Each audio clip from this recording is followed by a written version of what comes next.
जय हिंद दोस्तों। सक्षम स्कॉलरशिप जो कि भारत की बहुत बड़ी 50,000 रुपये की स्कॉलरशिप स्कीम है। सबसे खास बात इस स्कॉलरशिप की कि जितने भी स्टूडेंट आवेदन करेंगे उनमें से ऐसा नहीं कि कुछ लिमिटेड स्टूडेंट्स को ही स्कॉलरशिप मिलेगी। जितने भी स्टूडेंट्स इसके लिए एलिजिबल होंगे उन सभी को स्कॉलरशिप मिलेगी। सक्षम स्कॉलरशिप एक MHRD यानी कि एजुकेशन मिनिस्ट्री द्वारा आयोजित स्कॉलरशिप है, जिसका प्रोत्साहन AICTE करता है यानी all India council of technical education, अखिल भारतीय तकनीकी शिक्षा परिषद करता है। आज की इस वीडियो में मैं आपको बताऊंगा कि सक्षम स्कॉलरशिप के लिए कौन आवेदन कर सकता है, क्या एलिजिबिलिटी होनी चाहिए, इसके टर्म्स एंड कंडीशंस यानी नियम व शर्तें क्या है, इसको अप्लाई कैसे किया जा सकता है, इम्पोर्टेंट डॉक्यूमेंट क्या होना चाहिए। वीडियो को शुरू करने से पहले एक छोटा सा रिक्वेस्ट है आपसे, वीडियो को पूरा देखिए बिना स्किप किए, और उसके बाद भी अगर आपको कोई डाउट रह जाता है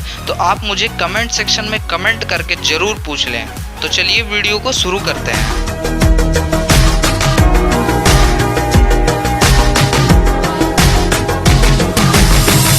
नोटिफिकेशन में नीचे की ओर चलते हैं और देखते हैं इस नोटिफिकेशन को डिटेल में।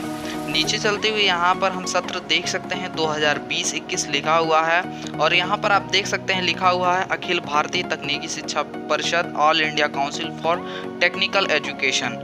और नीचे आते ही हमको एक पहले नंबर पे जो है ऑब्जेक्टिव यानी कि उद्देश्य इस स्कीम का दिखाई दे रहा है, आप इसको पढ़ सकते हैं। यहाँ पर सेकेंड नंबर दिया हुआ है एलिजिबिलिटी फॉर स्कॉलरशिप्स।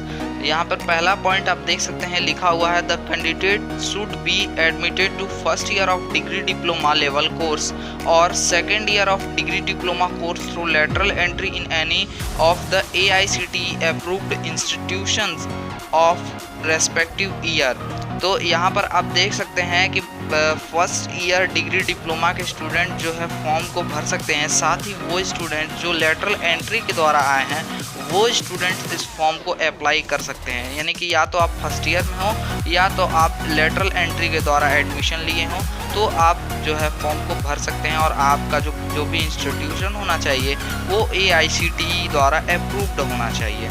सेकेंड जो पॉइंट यहाँ पे दिया हुआ है वो लिखा हुआ है specially abled student having disabilities of not less than 40%। Third point यहाँ पर दिया हुआ है family income from all sources is not more than ₹8 lakh per annum during the current financial year. A valid income certificate issued by state UT government need to be enclosed। आपकी जो family की annual income होनी चाहिए वो 8 लाख रुपए से कम होनी चाहिए, और आपका जो इनकम सर्टिफिकेट होगा वो यहाँ पर इनक्लोज्ड यानी कि लगाने की आवश्यकता पड़ेगी। तो यदि आपको इनकम सर्टिफिकेट बनाना है, आप नहीं बनाया है, आपका इनकम सर्टिफिकेट नहीं बना है, तो मैं ऊपर आई बटन में दे रहा हूँ, आप वहाँ से वीडियो देख करके इनकम सर्टिफिकेट अपने से खुद से आवेदन कर सकते हैं और 10 रुपये में ही अपना इनकम सर्टिफिकेट बना सकते हैं। चलिए आगे बढ़ते हैं और भी देखते हैं इस नोटिफिकेशन में क्या दिया हुआ है। आप आगे बढ़ते हुए देखेंगे यहाँ पर कि नंबर ऑफ स्कॉलरशिप लिखा हुआ है, यानी all eligible specially abled student admitted to first year of degree diploma level course और second year of degree diploma course through lateral entry in any of the AICTE approved institution will get the scholarship. यानी कि यहाँ पे इसको देखकर कहा जा सकता है कि इसमें कोई भी लिमिट नहीं है कि कितने स्टूडेंट्स को जो है स्कॉलरशिप मिलेगी। जितने भी स्टूडेंट एलिजिबल होंगे इस स्कॉलरशिप के लिए उन सभी स्टूडेंट को ये स्कॉलरशिप मिलेगी। तो इस वीडियो को अपने दोस्तों के साथ शेयर करें ताकि उन्हें भी इस स्कॉलरशिप के बारे में पता चल सके। और साथ ही हम इस चैनल पे नेशनल और स्टेट लेवल के सारे स्कॉलरशिप स्कीम के बारे में रिव्यू करेंगे। उन सभी के बारे में आपको हमारे चैनल के द्वारा जो है जानकारी मिलेगी। चलिए आगे बढ़ते हैं और देखते हैं कि और क्या क्या दिया हुआ है इसमें। अमाउंट ऑफ स्कॉलरशिप आप देख सकते हैं यहाँ पे लिखा हुआ है, जो कि है ₹50,000 per annum for every year of study, that is maximum 4 years for degree and 3 years for diploma for first year admitted students and maximum 3 years for degree and 2 years for diploma for second year admitted students through lateral entry as lump sum amount towards payment of college fee, computer purchase, stationery, books, equipment, software purchase, etc. No other additional grants will be payable in lieu of hostel charges and medical charges etcetera.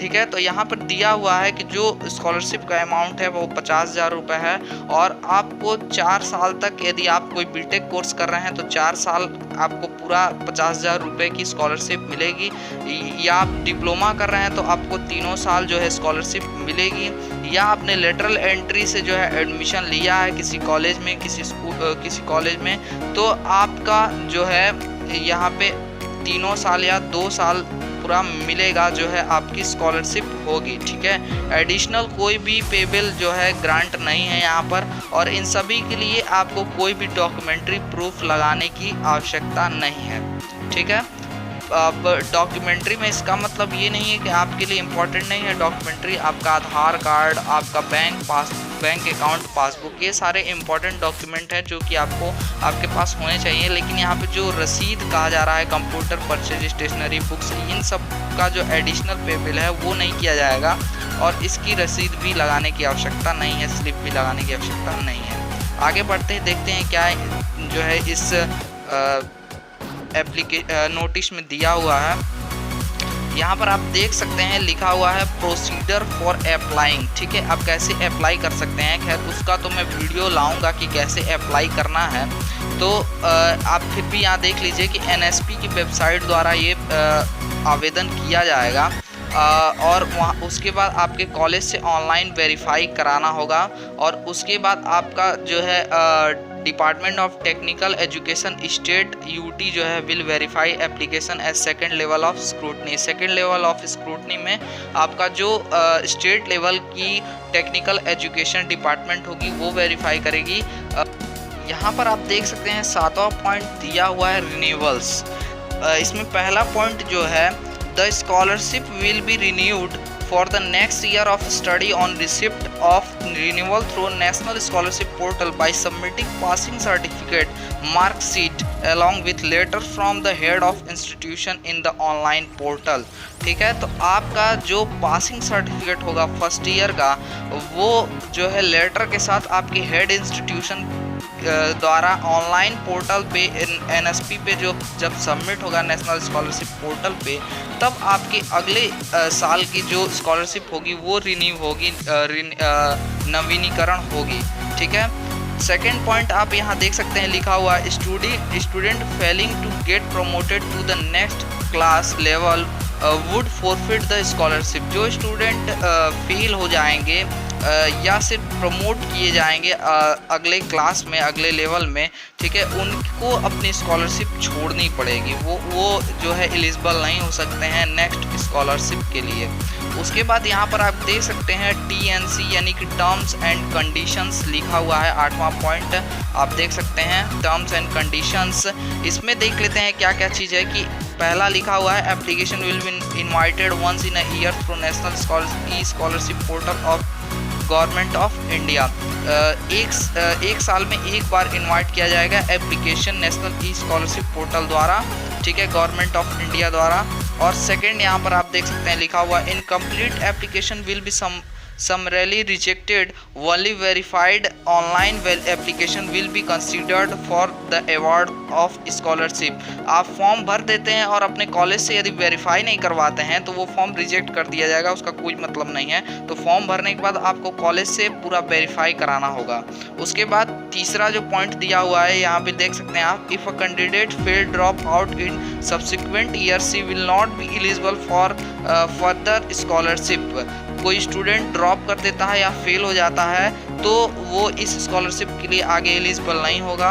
चौथा आप point देख सकते हैं लिखा हुआ scheme will be implemented and monitored by AICT, जो है AICT द्वारा लागू और किया जाता है और उसी के देख रेख में ये पूरी स्कॉलरशिप स्कीम चलती है, ठीक है। और उसके बाद पांचवा जो कि लिखा हुआ है फॉर कन्वर्टिंग CGPA, जो कि CGPA में जो स्टूडेंट नंबर पाए रहते हैं उनको जो है परसेंटेज में अपना नंबर वहाँ पे फॉर्म भरते समय फिल करना होगा, तो वो CGPA को परसेंटेज में कन्वर्ट करेंगे 9.5 से मल्टीप्लाई करने के बाद।